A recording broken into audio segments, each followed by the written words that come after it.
السلام عليكم ورحمة الله وبركاته. داود يالسود وحنا دلو داقي دونا مدحوين حسن يا مهد محمد صلاad oo isku khilaafay doorashada galmudug iyo xiisad culus oo ka taagan magaalada Dhuusamareeb.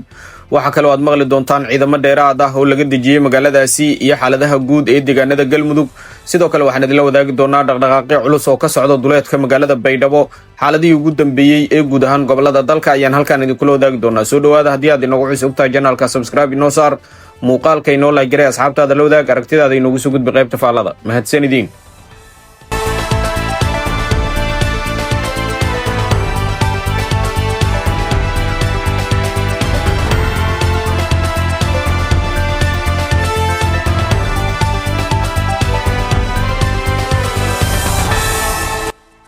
khilaaf siyaasadeed oo xoogan ayaa la sheegay inuu soo kala dhex galay madaxweynaha Soomaaliya Xasan Sheekh Maxamuud iyo agaasimaha hay'adda nabad sugidda iyo sirdoonka qaranka ee NISA Mahad Maxamed Salaad, kaas oo salka ku haya arrimaha doorashada ee maamulka Galmudug.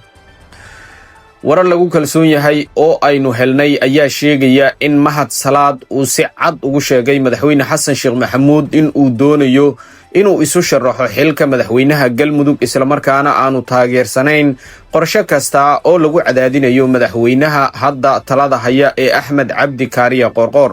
Mahad Salaad ayaa la sheegay inuu aaminsan yahay in xal siyaasadeed lagu gaari karo arrinta Galmudug, isaga oo ku dooday in Qoorqoor lagu qancin karo tanaasul siyaasadeed halkii loo adeegsan lahaa awood ciidan ama cadaadis siyaasadeed oo toos ah.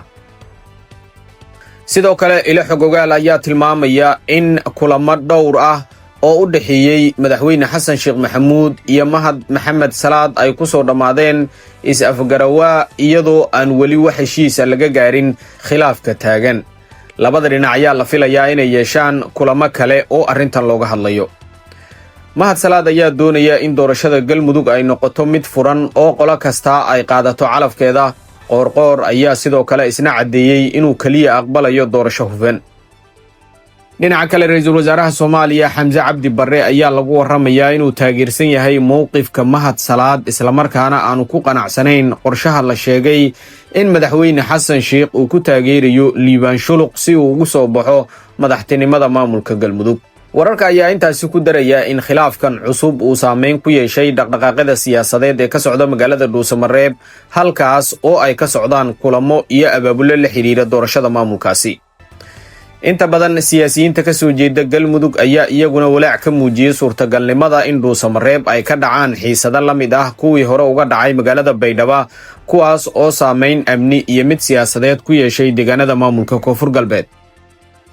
si kastaba haatee dowladda federaalka Soomaaliya ayaan weli si rasmi ah uga hadlin wararka la xiriira khilaafka la sheegay inuu u dhaxeeyo madaxweyne Xasan Sheekh Maxamuud iyo sidoo kale agaasimaha NISA Mahad Maxamed Salaad, xilli ay si soo tarayaan hadalhaynta ku saabsan loolanka siyaasadeed ee deegaanada maamulka Galmudug. dhinaca kale xaaladaha guud ee deegaanada dowlad goboleedka Galmudug ayaa ah mid degan xilli saacadihii la soo dhaafay la isla dhexmarayay warar la xiriira dhaqdhaqaaqyo amni iyo ciidan oo la geeyay caasimadda maamulkaasi ee magaalada Dhuusamareeb. ilo xogogaal ah oo ku sugan Dhuusamareeb ayaa inoo xaqiijiyay in aysan jirin ciidamo dheeraad ah oo gaaray magaalada isla markaana xaaladda amni ay tahay mid degan. ilawareedyadu waxay sheegeen in ammaanka magaalada ay si caadi ah u sugayaan hay'adaha amniga ee heer federaal iyo kuwa dowlad goboleedka Galmudug. wararkii ugu dambeeyay ee naga soo gaaraya Dhuusamareeb ayaa sheegaya in magaalada aysan ka jirin wax xiisad amni ah, iyadoo sidoo kale halkaasi uu ku sugan yahay madaxweynaha Galmudug Axmed Cabdi Kaariye Qoorqoor oo weli sii wada howlihiisa maamulka. dhinaca kale waxaa magaalada iyo guud ahaan Galmudug ka socda dhaqdhaqaaqyo siyaasadeed oo la xiriira doorashooyinka soo socda ee maamulkaasi. musharaxiin dhowr ah ayaa la sheegay in ay bilaabeen ololayaal iyo kulamo siyaasadeed oo ay ku doonayaan in ay taageero uga helaan qaybaha kala duwan ee bulshada iyo siyaasiyiinta deegaanka. doorashada Galmudug ayaa lagu wadaa sida qorshuhu yahay inay qabsoonto 20ka bisha Juun 2026, markaas oo loo dareeri doono codbixinta doorashada golayaasha deegaanka iyo xubnaha baarlamaanka dowlad goboleedka. sidoo kale jadwalka doorashooyinka ayaa muujinaya in doorashada guddoonka baarlamaanka Galmudug la qaban doono 2 bisha Julaay, halka doorashada madaxweynaha dowlad goboleedkaasi loo asteeyay 9 Julaay 2026. doorashooyinkan ayaa noqon doona kuwii ugu horreeyey ee galmudug uga dhaca hannaan qof iyo cod ah, waxaana socda diiwaangelinta codbixiyaasha iyo diyaargarowga xisbiyada siyaasadeed ee doonaya inay ka qayb galaan tartanka doorashada.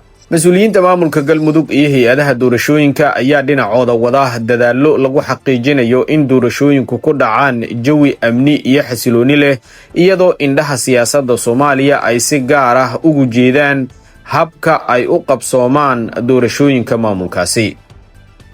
dhinaca kale, dhaqdhaqaaqyo ayaa laga soo sheegayaa duleedka magaalada Baydhabo ee xarunta gobolka Baay, iyadoo la sheegayo in ciidamadii madaxweynihii hore ee maamulkaasi Cabdicasiis Xasan Maxamed Laftagareen aan dhaqdhaqaaqyo culus ka wadaan duleedka magaalada Baydhabo.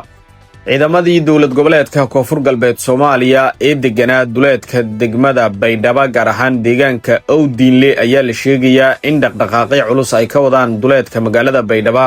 wararka qaar ayaa sheegaya in qorshuu yahay inay gudaha u galaan magaalada Baydhabo ee xarunta dowlad goboleedka Koonfur Galbeed Soomaaliya, iyadoo wararku ay tilmaamayaan in dhaqdhaqaaqyo culus ay ka wadaan ciidamada dowladdana ay wadaan howlgallo lagu sugayo amniga guud ee deegaanada maamulka Koonfur Galbeed, gaar ahaan duleedka magaalada Baydhabo. ciidamada dowladda federaalka Soomaaliya ee isugu jira Gorgor iyo sidoo kale kuwa Danab ayaa la sheegay in howlgallo culus ay ka wadaan duleedyada magaalada Baydhabo ee xarunta ku-meelgaarka ee maamulka Koonfur Galbeed Soomaaliya, iyadoo halkaasi ay ku sugan yihiin mas-uuliyiin ka tirsan dowladda federaalka Soomaaliya oo u sharaxan xilka madaxweynaha maamulkaasi, isla markaana doonaya in ay u diyaargaroobaan doorashooyinka lagu wado in dhowaan ay ka qabsoonto gudaha magaalada Baydhabo. dhowaan ayaa la soo saaray liiska xildhibaanada ku guulaystay kuraasta golaha wakiilada ee dowlad goboleedka Koonfur Galbeed Soomaaliya, waxaana lagu wadaa inay si degdeg ah u bilaabaan doorashada hoggaanka golaha wakiilada iyo sidoo kale hoggaanka guud ama hogaamiyaha guud ee dowlad goboleedka Koonfur Galbeed Soomaaliya. inkastoo ay halkaasi dhowr jeer ka dhaceen dagaalo culus oo u dhexeeya ciidamada dowladda federaalka Soomaaliya iyo kuwa dowlad goboleedka Koonfur Galbeed Soomaaliya, haddana wararka ayaa weli sheegaya in dhaqdhaqaaqyo culus ay ka socdaan duleedka magaalada Baydhabo ee xarunta gobolka Baay, isla markaana qorshuu yahay in ciidamadii Laftagareen ay qorsheynayaan inay gudaha u soo galaan mar kale magaalada Baydhabo ee xarunta gobolka Baay, isla markaana ay dib ula wareegaan gacan ku haynta magaalada Baydhabo. guud ahaan daawadayaal, warbixinteena inta ayaan kusoo koobaynaa. waxaan idinka codsanaynaa haddii aad inagu cusub tahay inaad janaalka subscribe inoo saarto, muuqaalka inoo like garayso, asxaabtaada la wadaagto, aragtidaadana aad inoogu soo gudbiso qaybta faallada. mahadsanidin.